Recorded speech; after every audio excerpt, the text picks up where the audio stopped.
Bismillahirrahmanirrahim. Assalamualaikum warahmatullahi wabarakatuh.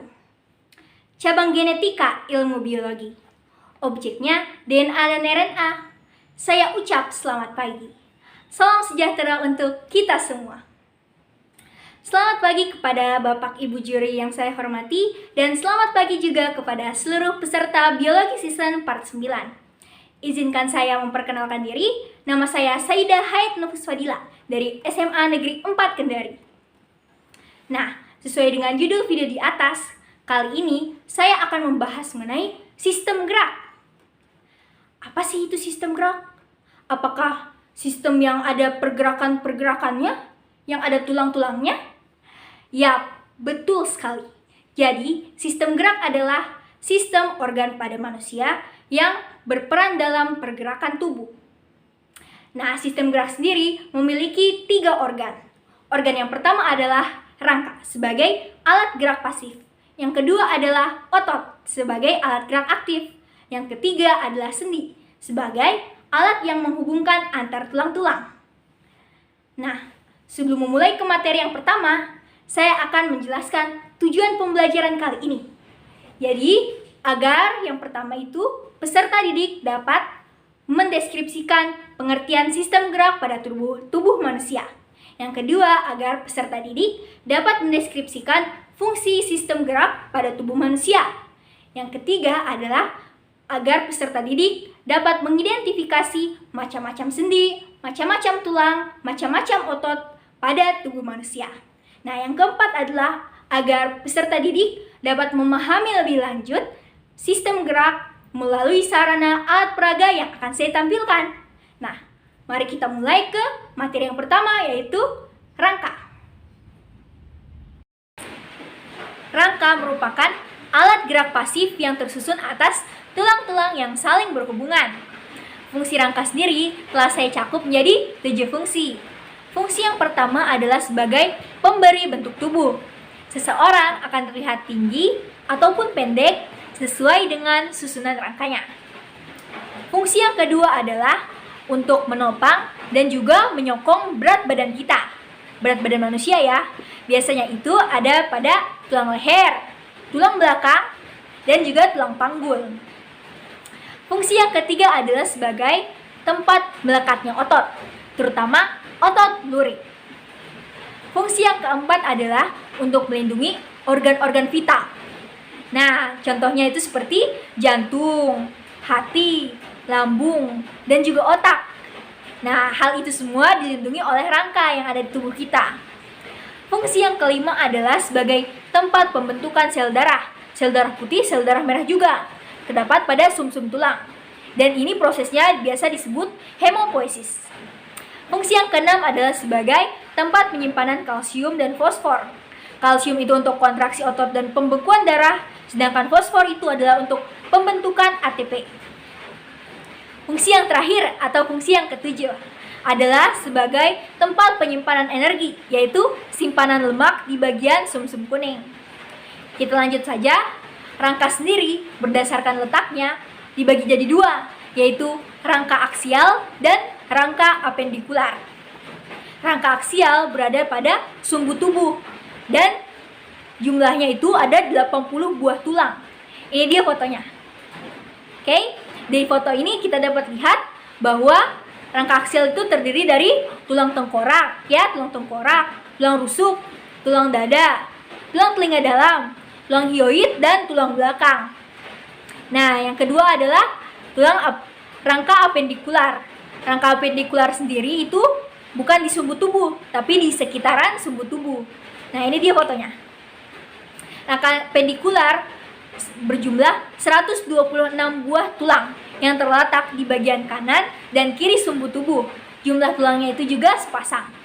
Dari fotonya ini, kita bisa lihat ada terdiri dari gelang bahu, anggota gerak atas, anggota gerak bawah atau kaki ya, gelang panggul juga atau pelvis. Nah, saya ulang, kalau misalnya tadi rangka aksial 80 buah tulang, kalau rangka apendikular itu 126 buah tulang. Ingat ya teman-teman. Nah, kita lanjut tulang berdasarkan jaringannya. Nah, ini terdiri dari dua, tulang rawan dan tulang sejati. Tulang rawan tersusun atas sel kondrosit yang berasal dari kondroblast dan mensekresikan matriks yang disebut kondrin. Ini fotonya untuk tulang rawan. Oke? Nah, menuju ke tulang sejati. Tulang sejati tersusun atas sel osteosit yang berasal dari osteoblast dan mensekresikan matriks yang disebut osteon. Ini dia fotonya. Nah, untuk membandingkannya ya, apa sih perbedaan antara tulang rawan dan tulang sejati? Kalau tulang rawan itu tadi kondrin, kondroblast, dan juga kondrosit. Nah, sedangkan kalau tulang sejati, osteosit, osteoblast, dan osteon. Nah, itu aja bedanya. Kita lanjut ke otot. Nah, sekarang bagian otot, yaitu organ kedua. Otot merupakan alat gerak aktif yang melekat pada rangka dan tersusun atas jaringan otot, terutama otot lurik. Agar menghasilkan gerak, otot itu bekerja dengan otot lain secara aktif. Caranya adalah dengan kontraksi dan relaksasi.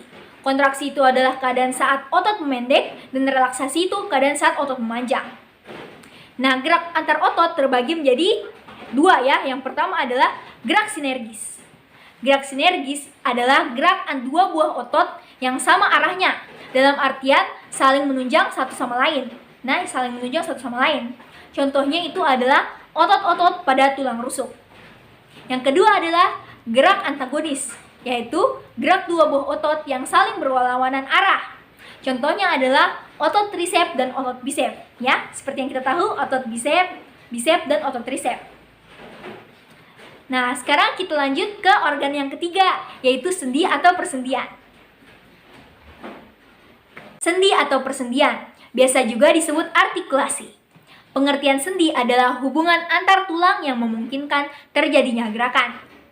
Nah, sendi terdiri lagi jadi 3 bagian. Yang pertama adalah sendi sinartrosis.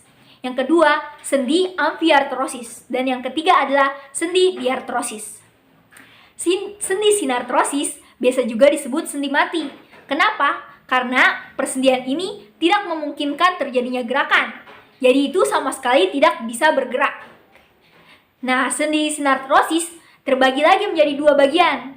Yang pertama adalah sinartrosis simfibrosis, dan yang kedua adalah sinartrosis sinkondrosis.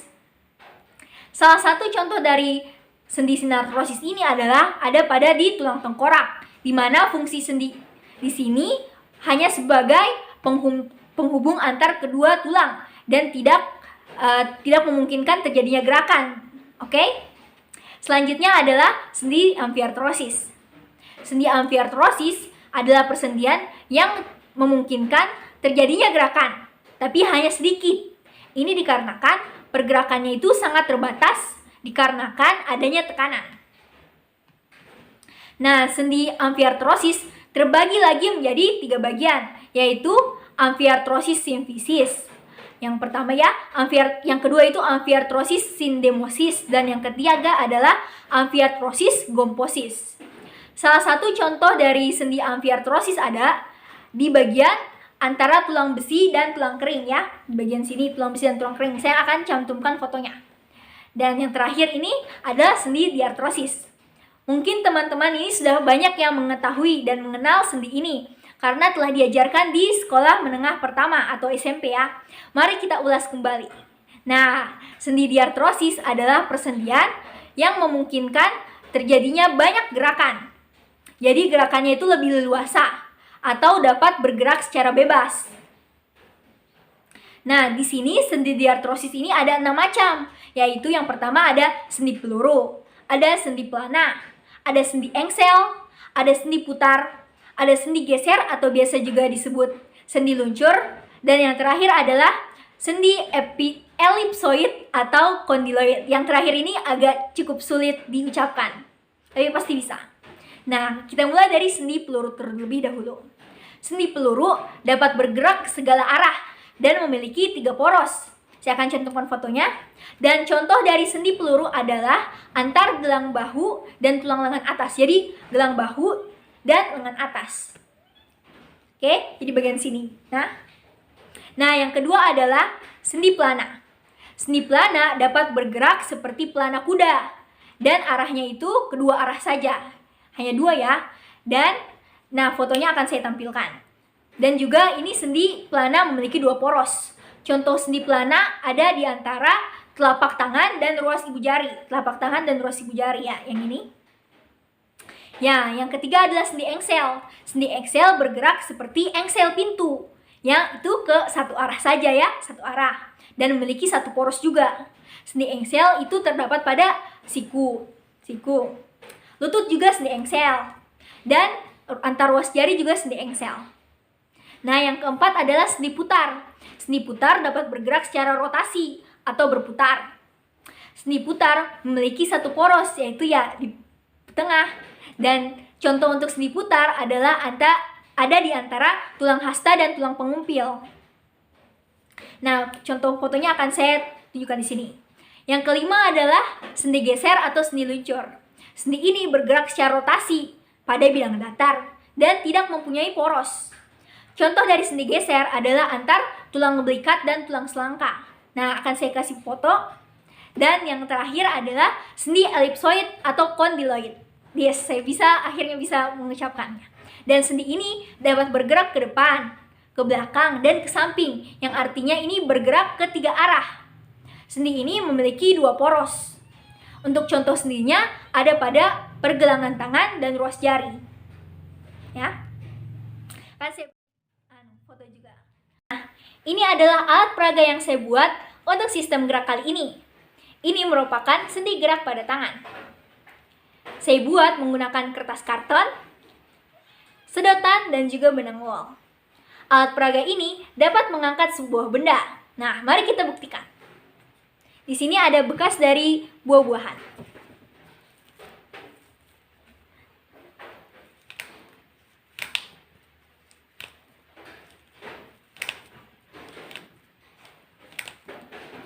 Nah, bisa kan?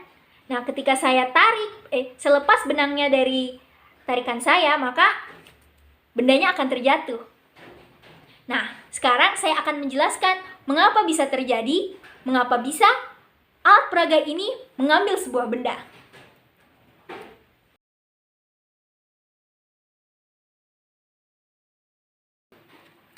Alat peraga ini bisa bergerak karena terdapat otot yang diilustrasikan dengan benang sebagai alat gerak aktif dan tulang yang diilustrasikan dengan sedotan sebagai alat gerak pasif.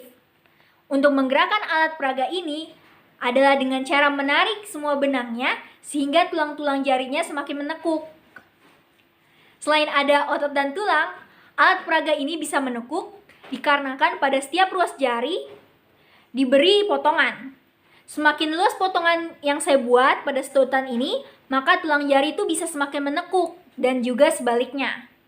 Nah, ruas jari yang diberi potongan inilah yang dinamakan persendian. Seperti yang sudah saya jelaskan, otot dapat menggerakkan tulang-tulang karena adanya kontraksi dan relaksasi otot. Di alat peraga ini, kontraksi otot adalah pada saat benang ditarik, sehingga otot menegang dan memendek. Sedangkan relaksasi otot adalah ketika saya lepas semua benangnya, sehingga otot kembali memanjang. Jika saya rangkum kembali seluruh penjelasan, maka sistem gerak pada manusia itu merupakan hasil kerjasama antar organ sistem gerak, yaitu rangka, otot, dan persendian. Nah, untuk alat peraga ini adalah hasil kerjasama antar sedotan, benang, dan juga ruas jari pada sedotan yang diberi potongan. Nah, Allah Subhanahu wa Ta'ala telah berfirman dalam Quran Surah At-Tin ayat 4 bahwa kami sesungguhnya menciptakan manusia dengan bentuk yang sebaik-baiknya. Jadi, alat peraga ini bukanlah apa-apa. Allah Subhanahu wa Ta'ala telah menciptakan tulang belulang kita dengan sangat baik, sehingga kita harus selalu bersyukur atas apa yang kita terima. Nah, sekian dulu dari video saya. Terima kasih telah menonton, semoga bisa bermanfaat untuk kedepannya. Wabillahi taufiq wal hidayah. Wassalamualaikum warahmatullahi wabarakatuh.